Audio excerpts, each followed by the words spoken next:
Assalamualaikum warahmatullahi wabarakatuh.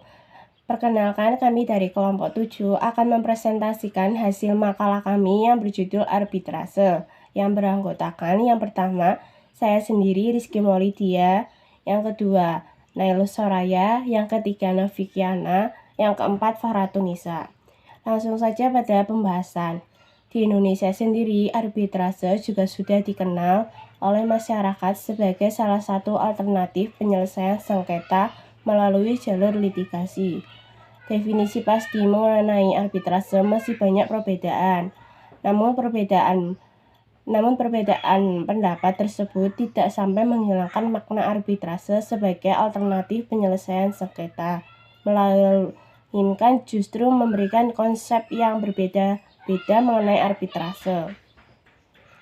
Ini memberikan suatu gambaran bahwa penyelesaian sengketa melalui arbitrase merupakan cara yang paling disukai oleh para pelaku usaha, karena dinilai sebagai cara yang paling serasi dengan kebutuhan dunia bisnis. Namun, terkadang masyarakat belum mengenal betul mengenai arbitrase. Oleh karenanya, pada pembahasan akan memaparkan tentang arbitrase lebih lanjut. Yang selanjutnya yaitu pengertian arbitrase. Istilah arbitrase berasal dari kata arbiter, yang berarti kekuasaan untuk menyelesaikan sesuatu perkara menurut kebijaksanaan. Menurut Subekti, arbitrase adalah penyelesaian atau pemutusan sengketa oleh seseorang hakim atau para hakim berdasarkan persetujuan bahwa para pihak akan tunduk pada atau menaati keputusan yang diberikan oleh hakim yang mereka pilih. Menurut Wersonjotipto, penggunaan istilah perwasitan untuk arbitrase yang diartikan sebagai suatu peradilan perdamaian di mana para pihak bersepakat agar perselisihan mereka tentang hak pribadi yang dapat mereka kuasai sepenuhnya diperiksa dan diadili oleh para hakim yang tidak memihak, yang ditunjuk oleh para pihak sendiri, dan putusannya mengikat bagi kedua belah pihak.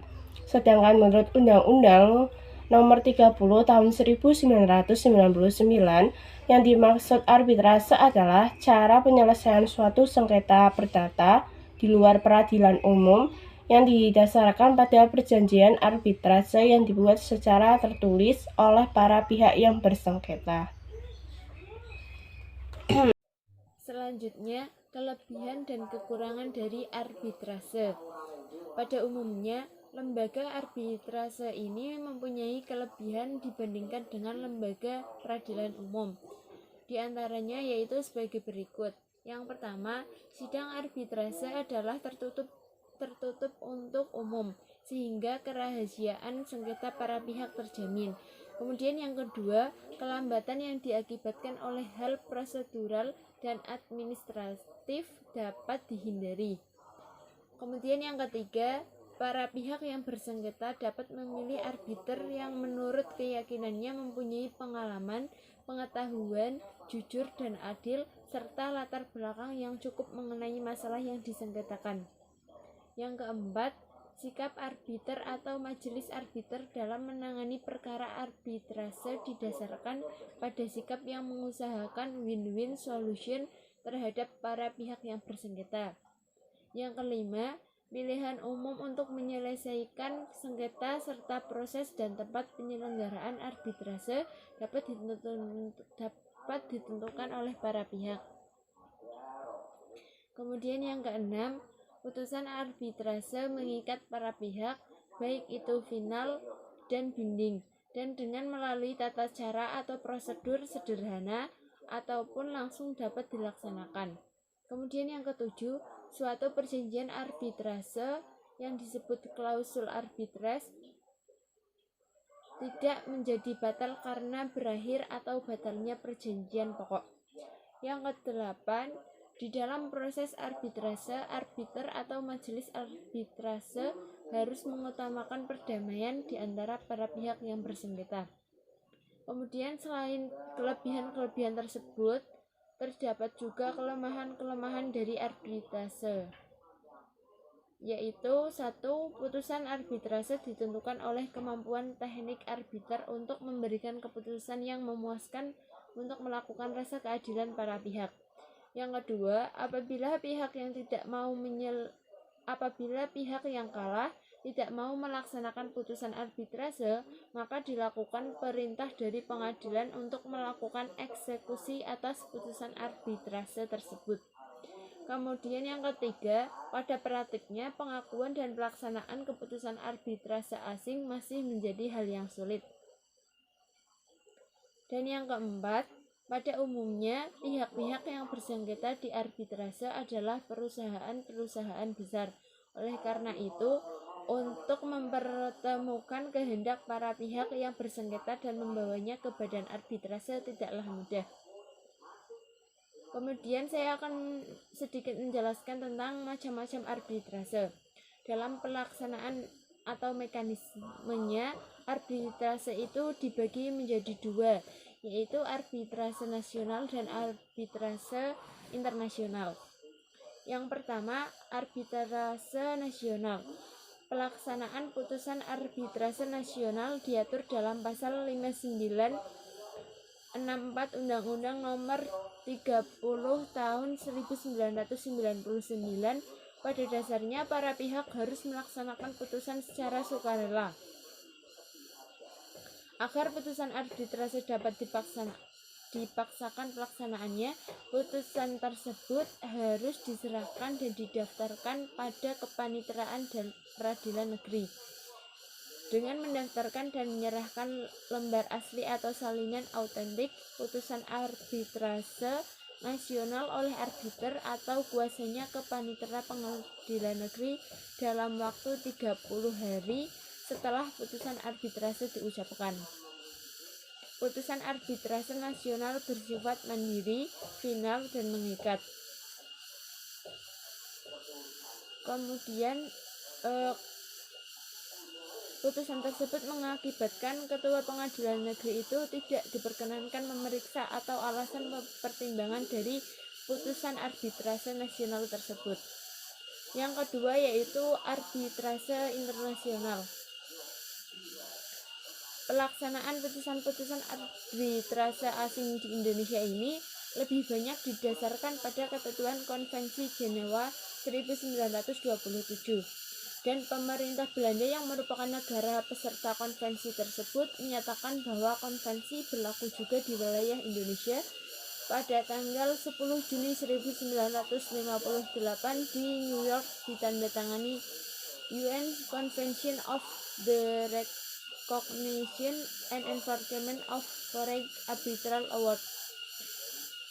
Kemudian Indonesia telah mengaksepsi konvensi New York tersebut dengan keputusan Presiden nomor 34 tahun 1981 pada 5 Agustus 1981 dan didaftar di Sekretaris PBB pada 7 Oktober 1981.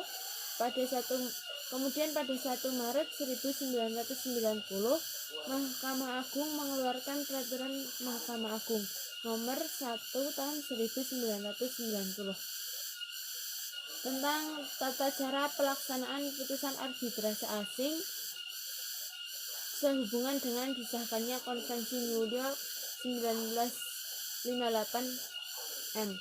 Dengan adanya perma tersebut, hambatan bagi pelaksanaan putusan arbitrase asing di Indonesia ini yang harusnya bisa diatasi, tetapi dalam praktiknya kesulitan-kesulitan masih ditemui dalam eksekusi putusan arbitrase asing. Oleh karena itu, untuk mempertemukan kehendak para pihak yang bersengketa dan membawanya ke badan arbitrase tidaklah mudah. Kemudian saya akan sedikit menjelaskan tentang macam-macam arbitrase. Dalam pelaksanaan atau mekanismenya, arbitrase itu dibagi menjadi dua, yaitu arbitrase nasional dan arbitrase internasional. Yang pertama, arbitrase nasional. Pelaksanaan putusan arbitrase nasional diatur dalam pasal 5964 Undang-Undang Nomor 30 tahun 1999, pada dasarnya para pihak harus melaksanakan putusan secara sukarela. Agar putusan arbitrase dapat dipaksakan pelaksanaannya, putusan tersebut harus diserahkan dan didaftarkan pada Kepanitraan dan Peradilan Negeri.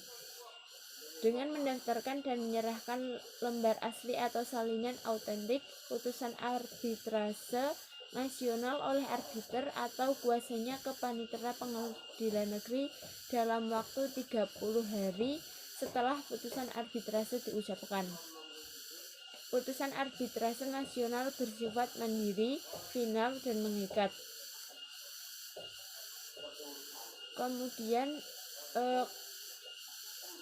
putusan tersebut mengakibatkan Ketua Pengadilan Negeri itu tidak diperkenankan memeriksa atau alasan pertimbangan dari putusan arbitrase nasional tersebut. Yang kedua yaitu arbitrase internasional. Pelaksanaan putusan-putusan arbitrase asing di Indonesia ini lebih banyak didasarkan pada ketentuan Konvensi Jenewa 1927.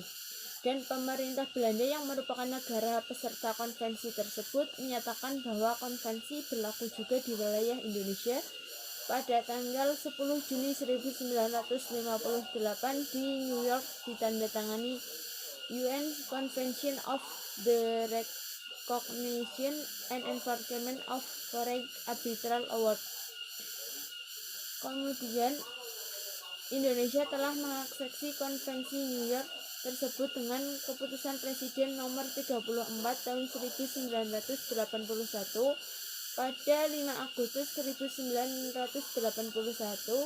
dan didaftar di Sekretaris PBB pada 7 Oktober 1981 dan nomor 34 tahun 1981 pada 5 Agustus 1981 dan didaftar di Sekretaris PBB pada 7 Oktober 1981 kemudian pada 1 Maret 1990 Mahkamah Agung mengeluarkan Peraturan Mahkamah Agung nomor 1 tahun 1990 tentang tata cara pelaksanaan putusan arbitrase asing sehubungan dengan disahkannya Konvensi New York 1958 Dengan adanya perma tersebut, hambatan bagi pelaksanaan putusan arbitrase asing di Indonesia ini yang harusnya bisa diatasi. Tetapi dalam praktiknya kesulitan-kesulitan masih ditemui dalam eksekusi putusan arbitrase asing. Pembatalan putusan arbitrase. Pelaksanaan eksekusi putusan arbitrase dilaksanakan sesuai dengan ketentuan hukum acara yang berlaku di pengadilan, di mana permohonan eksekusi diajukan. Putusan arbitrase bersifat final dan mempunyai kekuatan hukum tetap dan mengikat para pihak.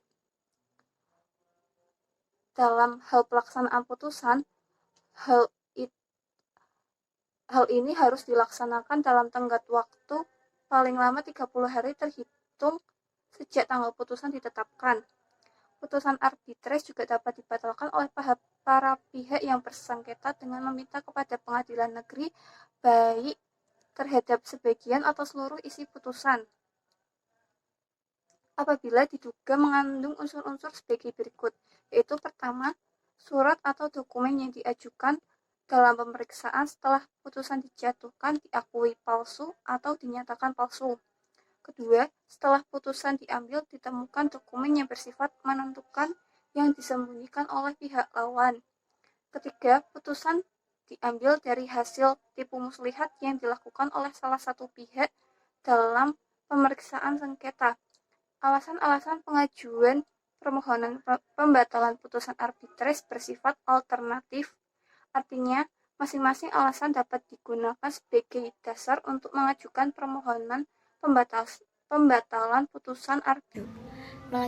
Melanjutkan pembahasan sebelumnya, terdapat 3 landasan yuridis arbitrase di Indonesia. Satu, landasan titik tolak arbitres yaitu pada pasal 377 HIR atau pasal 705 RBG yang berbunyi, jika orang Indonesia atau orang Timur asing mengendaki perselisihan mereka diputuskan oleh juru pisah, maka mereka wajib menuruti peraturan pengadilan perkara yang berlaku bagi bangsa Eropa. Kemudian yang kedua ada landasan umum arbitres yaitu buku ketiga Reglement Hukum Acara Perdata atau RU dimulai dari pasal 615 sampai dengan pasal 651 RU. Kemudian yang ketiga ada landasan arbitres asing. Ketentuan arbitres yang diatur dalam RU sama sekali tidak menyinggung tentang arbitres asing, seolah-olah peraturan ini mengucilkan bangsa Indonesia dari lingkungan kehidupan hubungan antar negara di bidang arbitres. Untuk mengisi kekosongan arbitres asing ini, pemerintah memotivasi untuk mengaturnya yang dapat dilihat dari konvensi-konvensi internasional di mana Indonesia telah meratifikasinya, seperti International Center for the Settlement of Investment Dispute dengan Undang-Undang Nomor 5 Tahun 1968. Selanjutnya,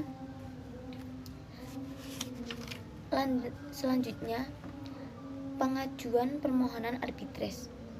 Untuk dapat mengajukan suatu persoalan arbitres melalui BANI. BANI adalah Badan Arbitres Nasional Indonesia. Itu harus ada persetujuan antara kedua belah pihak atau suatu klausel yang dicantumkan di dalam perjanjian yang menyatakan bahwa para pihak menyetujui bahwa segala sengketa di antara mereka akan diselesaikan melalui BANI. Untuk memulai prosedur arbitres, maka pertama-tama pihak pemohon arbitres mendaftarkan terlebih dahulu dan menyampaikan permohonan arbitres kepada sekretariatan BANI. Kemudian setelah majelis arbitres terbentuk, diteruskan kepada ketua majelis arbitres dan setiap anggota majelis arbitres serta para pihak. Kemudian permohonan arbitres memuat sekurang-kurangnya beberapa hal sebagai berikut. Pertama, identitas lengkap para pihak. Kedua, uraian singkat mengenai duduk perkara yang menjadi dasar dan alasan pengajuan permohonan arbitres. Ketiga, tuntutan-tuntutan. Keempat, bukti-bukti yang digunakan sebagai dasar pembuktian dari pemohon. Terima kasih.